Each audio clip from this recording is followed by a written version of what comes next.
Now, in November last year, Somalia was finally admitted into the East African community after years of being turned down due to the Horn of Africa nations' internal conflicts.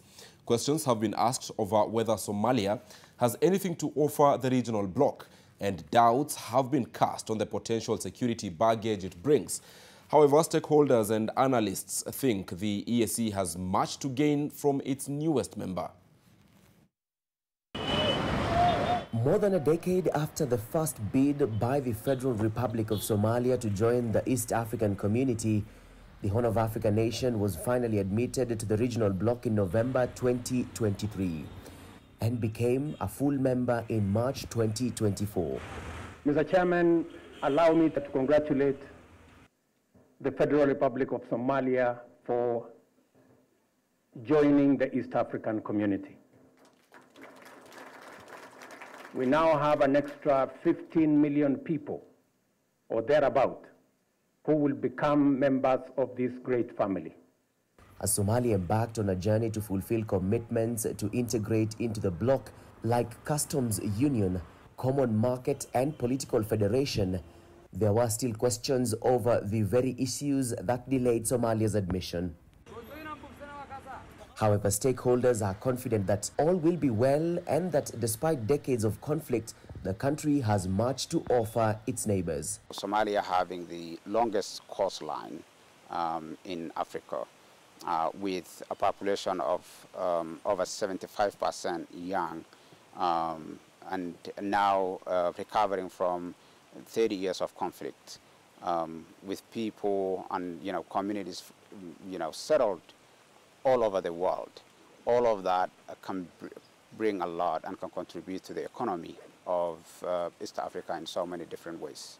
First of all, Somalia is a natural member of the East African community, not just because of its geography, but also because of his history as well as his social structure.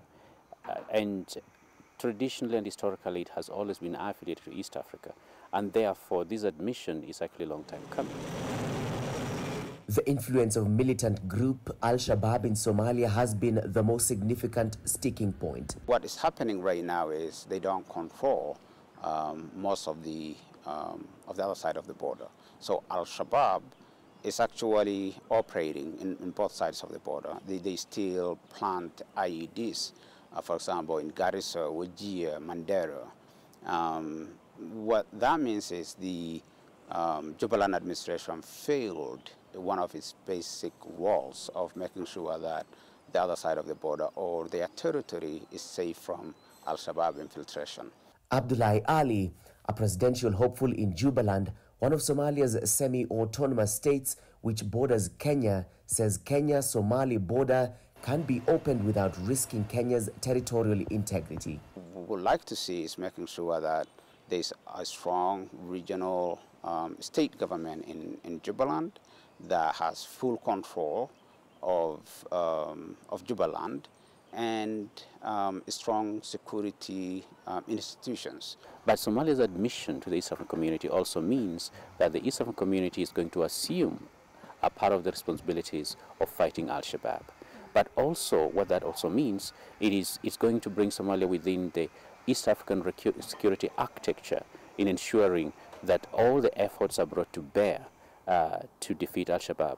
A peaceful Jubaland is strategically seen as a buffer zone to Al-Shabaab operations, and its relations with Kenya are a vital cog in relations between Nairobi and Mogadishu.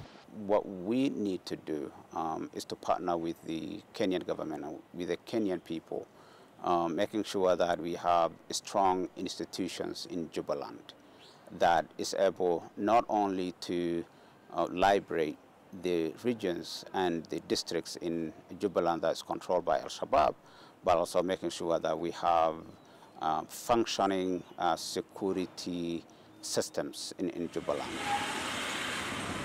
Despite the delicate Security Balancing Act, Somalia believes it can contribute to the EAC by leveraging on its strategic location and natural resources. The East African community today is the most integrated, the most progressive economic community in our continent.